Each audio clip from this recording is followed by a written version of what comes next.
Good morning. Good morning. And good morning. Listen, I know that this is um, Impressions Expo weekend. I hope you all are having a great time in at Fort Worth. Enjoy it. Today, today we're going to do a little recap on my laser saga. And we're going to show what the next chapter has brought us. Okay, so just to recap, one of my goals is to find a better way, a more precise way, a more exacting way to cut out patches after they've been stitched. Yes, I could do the applique method and cut them out, do a placement line and then a tack down line and then trim all the fabric. And then, finish it off. But I'm hoping to find a way just to stitch a full set of patches, put it on the laser, and have the laser cut it out. Now, that's my primary goal. Oh, Belly, you gonna go? Yeah, I'm too moving up here for her. All right, so that's my goal with the laser. But I do not want to spend $10,000 on a laser. I got a lot of sun coming in today, don't I? Does that help?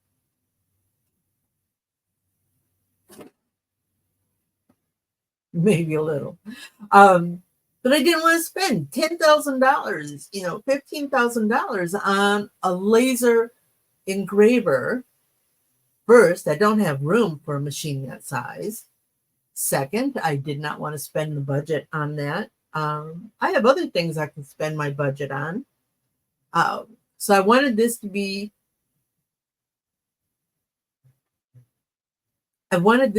something that was on a smaller scale, that would handle what I want to do.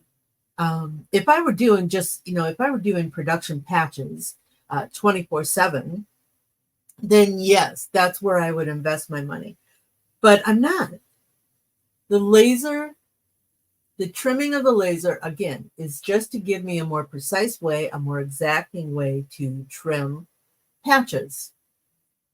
So I didn't buy an expensive, relatively speaking, laser. I didn't buy a $10,000 laser that, is as big as my desk. What I did buy was a small tabletop laser that malfunctioned. So I sent that one back. And then I asked a few people that I know that are actually running lasers for different reasons, their opinions, and they suggested the Xtool S1. So I did some research, and the Xtool S1 has a feature called Snap Preview. It allows you to take a picture of what's on your laser bed, move it over into the software. The software will then trace it, and theoretically, it's supposed to cut the trace lines. Well, it didn't work. And I spent weeks and weeks working with support to figure out why it didn't work. Well, ultimately, they came back and said it doesn't work. So what's the next thing? Well, I've already made this investment in this S1. It's already past the return date. So I started looking at modifying it, adding a camera, because some people can do that. Well, my camera adventure didn't pan out. But there is somebody who does have a camera who has made it work. And I reached out to him, and it turns out that he was putting together camera kits for the S1. So took a little while, but I got one. So today we're going to look at, and I received it just this last Monday. So, I've been busy with this all week. So here is the next chapter of my S1 camera laser saga. I have a little video and I'm going to talk through it. And action. So this is my pathetic attempt at an unboxing. You know, on the YouTube, people are always doing an unboxing. Well, this is my unboxing. Let's see if we can do if we can speed this up a little bit. Nope, no. Oh, all right. So we're going to speed this up a little bit. Otherwise, we're going to be here all day, right? So I'm pulling everything out of the box. Oh, that's the camera itself. That's the camera unit. There's also some other things here. He packed this really, really well. I was really happy. The cardboard is a template to show you where to place the hole for the camera. Inside the Ziploc are cable keepers, because, you know, you just don't want all that cable flopping around.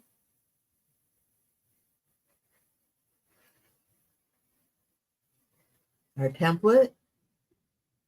Again, here I'm setting things up on the laser, reading the instructions. These are the instructions because, you know, that's what I have to do. First thing it tells me to do is pull out some supplies. I'm going to need some drill bits here. I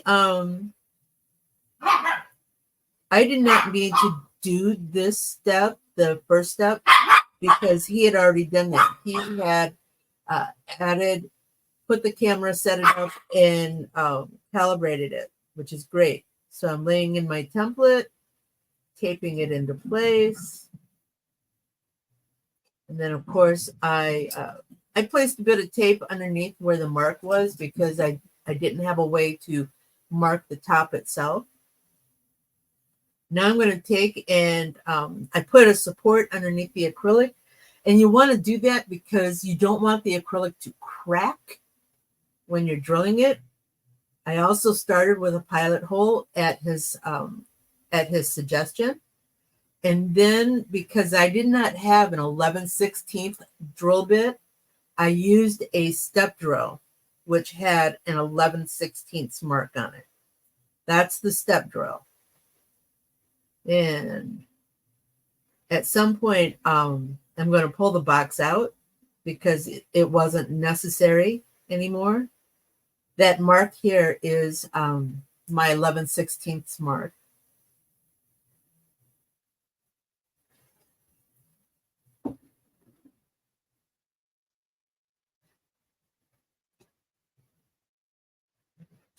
That's the hole. Of course, now I have to go back to the instructions because I have no memory retention.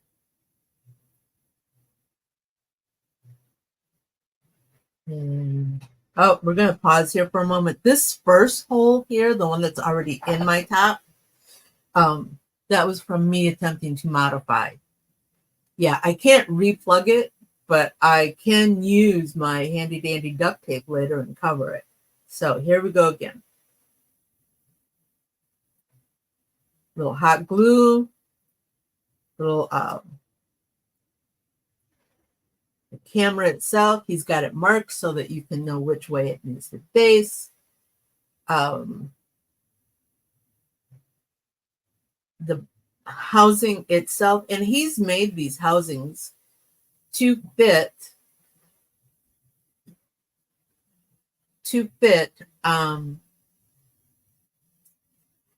the camera unit itself. Hold on, Bella's calling. Come in. She wants to sit up in the window. All right. So, let's see. Where are we? Oh, I need to make the hole a little bit larger. That's my bad. Okay. So this is a double-sided sticky tape, very strong double-sided sticky tape. And of course, use that to secure it in place. And then by his suggestion, we do a little bead of hot glue around the edges. And while the hot glue is still warm, we're going to put this cover over the top of it to help secure that in place. And then we're going on to the cable keepers. Sorry, I'm getting in the way here.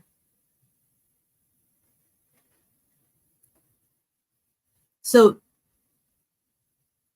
ultimately, the installation of this camera, in my opinion, was very, very easy. Oh, there's also an inside cover. And again, let me stop here. Remember I said my first camera attempt was kind of funny. Well, in my attempt to modify it, I took the lid off. I had to cut the hinges. Well, as you can see, there's no hinges. So how do we stabilize the lid? Well, I created a tape hinge with some hot glue to help stabilize it. And then because there's no longer means it doesn't self-stop, I created a belt hinge right here, a stop, so that it doesn't flip over too far. Just so you know why my S1 doesn't look like your S1. All right, so inside, he's also got a cover for the inside, just to make it look nice. He could have probably stopped right there. But it looks nice. And that's kind of what he does.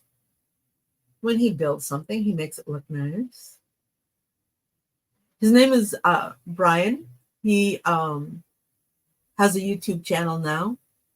I'll link that in the comments section of my YouTube for you. Just making sure everything is secure. And of course, I will tape over my bit right here. All right, so honestly, that was the easy part, setting the camera up. It was really, really easy. Let me get rid of this for our screen here. Next, of course, we need to do some testing. And of course, I think I failed you in the sense that I should have just recorded my screen as I was working in the software. You're not using, because the, what am I trying to say? The Xtool software, Creative Space, is not set up to accept the camera. I'm using Lightburn, which is actually, just like Wilcom is the industry standard for embroidery digitizing. Lightburn is the industry standard for laser cutting. Hold on, I think somebody's trying to reach out to me.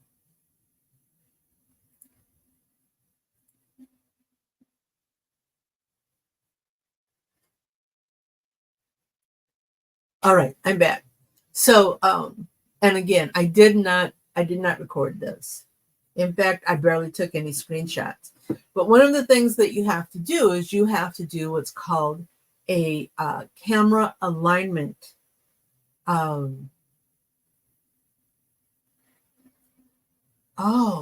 people are telling me, Diane, hi, can't see me on YouTube. That's odd. All right. Let's see what we can do here.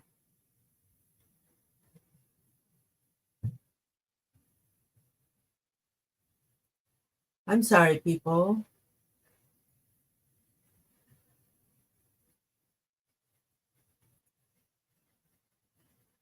You're right. It's not there. All right. I'm sorry. I'm going to continue and I'll have to investigate it after. I am so sorry. Okay. So again, I should have recorded the whole light burn screen as I was going along with videoing the cutting.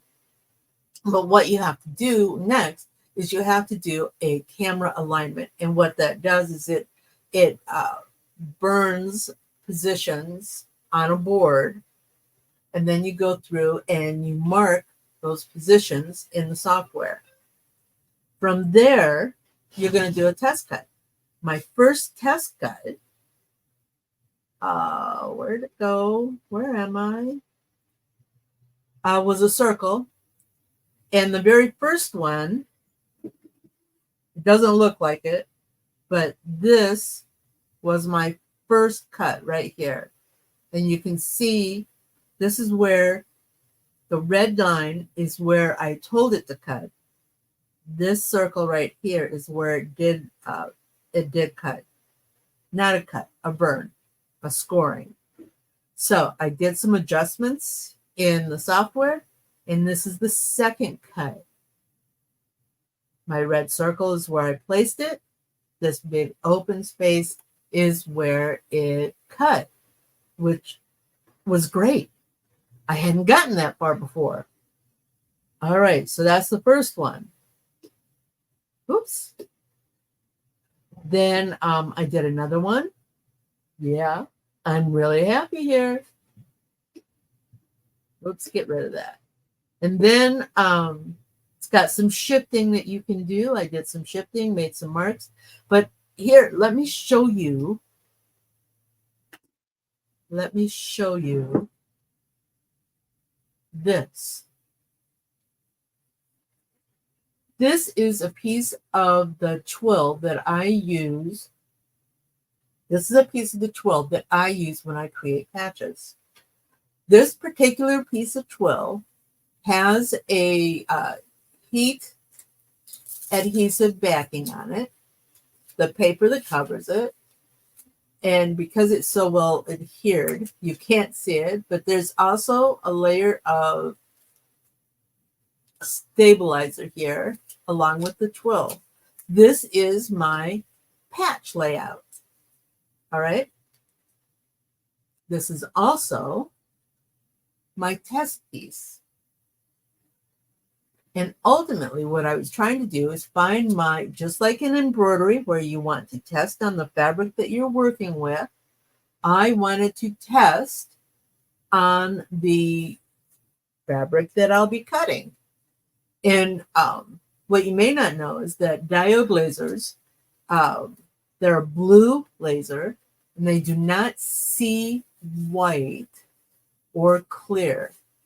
So that's what I want to do in my testing one. I did find out from another laser user that when you're cutting white, you may need to do more than one pass. So I started out with a heavy cut, one pass, lots of slow speed, high power, and it did make a cut in one, but it had a lot of scorching and a lot of burning, and you can see that on these my little discs. The front doesn't look too bad, but the back looks kind of scorched and burned, and I didn't want that. So I kept testing. That's what this work this week was. It was set the laser up with the camera, make sure the camera was functioning correctly, and then start testing on fabric. So I tested and I tested. Each one of these is a different change in the power and the settings. And I tested and I tested until I got a power setting. Now remember, you are burning fabric here, so yes, you're going to have a little scorching on the edge, but this is virtually a clean cut. No scorching on the front, no scorching on the back, and I repeated that just to make sure 1, 2, 3, 4, 5, 6 times. And Every time I made this cut, I double checked with where the cut instruction was, where the red line was, the cut line was, to make sure that it matched, and it does. So that's this week. I'm so happy. I'm so happy to get this far. This is as far as I have ever gotten. So what's coming up? May not be this week, might be next week, but the next step, the next chapter in our cutting patches, one moment, is to actually cut some patches. All right.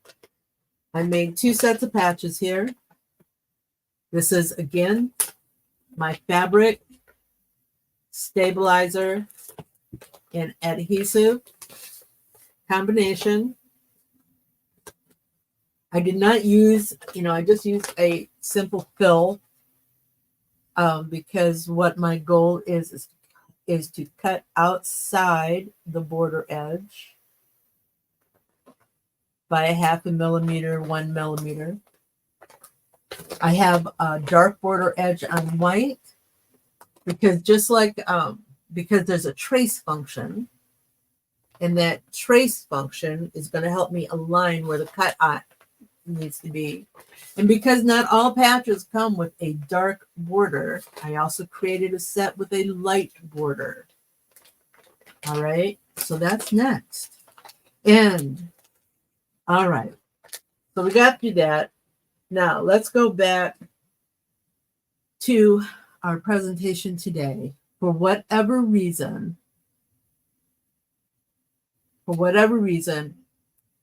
I have one viewer on Facebook. I have one viewer who is messaging me to tell me there's a problem with the YouTube. And I have nobody here on YouTube today. So something is wrong with the setup. And I hope we're going to make this a short video today. I hope that people will come back and do the replay. I hope you find this information interesting enough. And if you do have questions, please don't hesitate to send me email. Let's see if we can't do something with that. Let's see. Find my keyboard. Email. quick2stitch@gmail.com.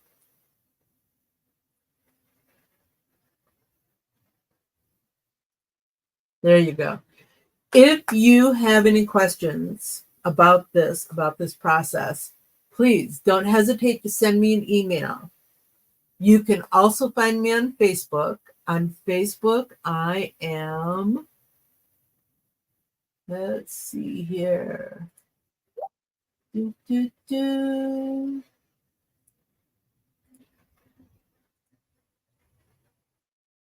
Copy, paste. You might not get this. That's a Facebook profile. Let me see if I can just put it in the comments. Maybe somebody can pick it up there. And paste. So send me an email, reach out to Facebook, ask your questions. I'll do my best to answer them. And at this point, I want to, for those of you who did make it in, thank you. Thank you, Diane. Appreciate it. And for those, I hope to hear from you after the replay. You guys have a great weekend, and we'll do this again next week. Something different, I promise.